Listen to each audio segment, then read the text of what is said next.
First of all, you have a special designation relating to divorce cases. Can you explain what that is and how does that work as an alternative to the historical processes of divorce cases in New York? Yes, thank you. So the designation is a Certified Divorce Financial Analyst, and the acronym is CDFA. And it basically identifies a financial specialist working in the divorce space. So a CDFA can function as a neutral person, acting as a navigator for divorcing parties to ensure that all financial and tax topics are addressed.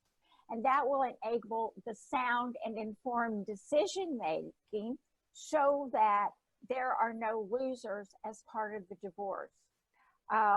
The CDFA will help their clients set their money priorities and help them build a realistic picture for them of their current financial situation. Not everybody knows what theirs is at the time they're going through a divorce. And that empowers the family to reach a settlement with confidence that it's a good one.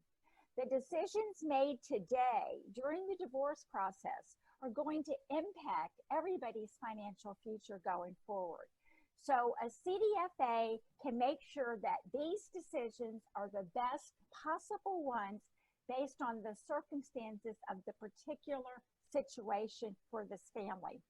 And then two other ways the CDFA can function. It supports other he supports other divorce professionals assisting them with their clients. Or a CDFA can act as a financial specialist in court during mediation sessions or as part of a collaborative divorce team. Sally, in addition to mediation, which we're going to be discussing in more detail, I've also heard the term collaborative divorce. What exactly is that? Oh, I'm really happy to talk about that because I think the collaborative divorce process is an extremely viable and useful alternative to traditional divorces. So it's a dispute resolution process in which the divorcing parties and their respective attorneys commit to resolving their differences fairly and equitably without threat of litigation. So in recent years, more and more matrimonial attorneys and divorcing clients have been drawn to this process. It's a cost-effective and it's also a respectful way of reaching agreements for the parties and their families. A collaborative divorce team consists of the couple, their two attorneys, a financial specialist, which could be a CPA, a CFP, or a CDFA, and a family specialist, which is a mental health professional. So the reason people are drawn to it is because the adversarial judicial system that John just talked about, litigation, it's often ill-equipped to handle the emotionally charged process of dissolving a marriage. Okay, and so also, I'm sorry, go ahead. Well, yeah, and also attorneys representing the parties, they agree to assist with cooperative strategies. And then finally, the model differs from the traditional attorney representation because it creates a positive context for settlement because litigation has been removed. And like the final thing is no single way to divorce is right for every couple. But many people today want a process that minimizes time, expense, and hostility, which are prevalent in divorce, and the collaborative process can help with that. Okay, so let's talk a little bit about some details about mediation. First of all, who is a good candidate for mediation? Well, in a general sense, mediation's really a good fit for divorcing families. John mentioned it because mediation is basically the management of other people's negotiations by an objective party. And as John mentioned, it can be used for portions of the divorce.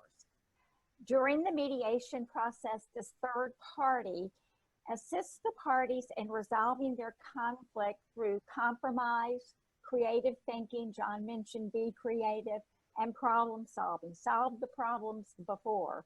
And then mediation helps the family reach an agreement that's comfortable for everyone and that people can adhere to. And it ensures that all family members are as okay as possible within the available resources. And you know, people ending a marriage basically have exhausted all possibilities of finding a solution. So now they're being expected to come to an agreement on money, asset division, and parenting schedules. So how can they do that when they can't even stay married? That's where mediation comes in. It's particularly suited to family disputes because the results are mutual and appropriate for that family. And the results enable a continuing and cordial relationship between the parties, which is very important for co-parenting your children and possibly working in a family business together. I can certainly see that. Tell us about the process. How does mediation actually work? Okay, so the mediator will guide the parties through the various steps and organize all the topics that need to be discussed that are in conflict.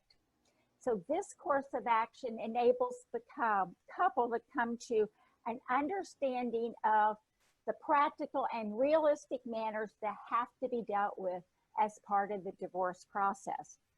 The mediator facilitates the communication between the two people, provides clarification on issues, and assists the parties in creating and evaluating options. Like lots of options get put out on the table, even silly ones, but then good stuff comes out of that. In mediation, no one decides who is right or wrong, and no one wins or loses. So there are basically 10 steps, which I'll go through quickly. Identify the concerns, determine what the goals are, gather the family data and documents, figure out the after-tax income of both people, create the budget for one household going into two, educate the parties, negotiate issues of support, divide the assets, considering the tax ramifications, project future cash, think through the parenting issues, cover all the details. And then the final step is, as the couple is going through the process, the mediator is documenting all the agreements that are being made into a memorandum of understanding, MOU. And this MOU is then taken to the respective parties' attorneys who incorporate it into the separation agreement that the attorneys will file as part of finalizing the divorce. Is mediation an expensive process? Actually, it's not. It's actually one of the least expensive unless you just do it yourself. There are actually books written on how to have a do-it-yourself divorce. But the reason it's less expensive is only one professional has to be paid for the time that it takes for the parties to come to their agreement. And that would be the mediator? Oh, exactly. The mediator's hourly rates or fixed price. And the higher attorney fees will be reduced. You still need your attorney to represent you. And then also court cases may be lower in a mediated case. Court costs, I mean, not cases, court costs. So divorce attorneys, would they view a mediator as competition or as an asset in the process? I would say an asset. I say John is an example of that. Some attorneys are actually trained as mediators themselves, and some attorneys only work with clients who want to mediate and not litigate.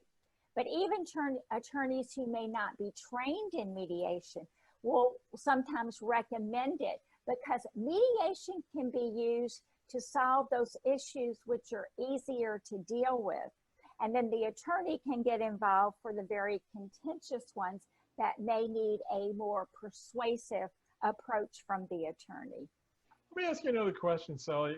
When it comes to parentage and visitation rights and things like that, is mediation an effective tool when it comes to that? Because that's a very emotional thing. How Yeah. effective is mediation when it comes to that issue? I would say that mediation is probably the most effective unless you're going through the collaborative divorce process. And the reason is it's the parents, they understand what their child's needs are. If in mediation they can come together and come to an agreement and determine what it is, it's up to them. You know, why should a judge make a decision as to which parent's going to see which child win? So in my opinion, mediation is the way to work on those issues. So would people choose one or the other, collaborative divorce over mediation? They're different. I would say that a more standard case with potentially less financial and tax ramifications is very suited to mediation. A collaborative divorce process may be best suited for people with a high net worth, or particular complex tax issues, or a family business that really needs to be involved as part of the division of assets. Well, you also mentioned that a mental health professional would be involved in the collaboration process. Is that because there are certain kinds of cases, say parenting, that are more emotional, and that's why they use that process?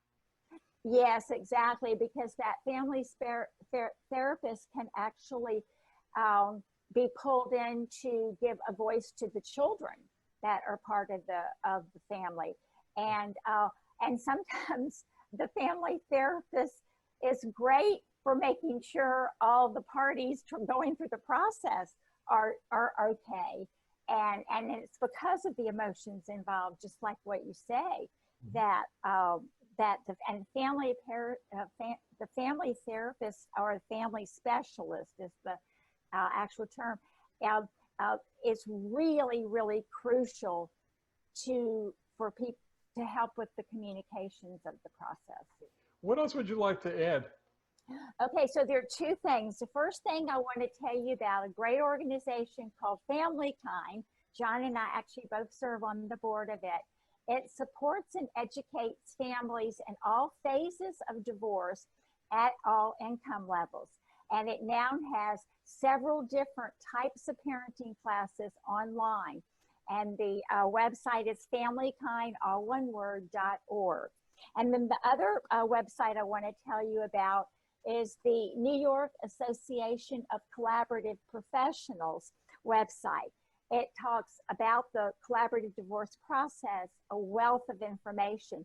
And its website is like nycollaborativeprofessionals.org. So go there to learn more. How can people reach you? Okay, so I'll give you my short email. It's SMT, my initials, at WT, like World Trade, .net. And my website is smtcpapllc.com. Thank you very much.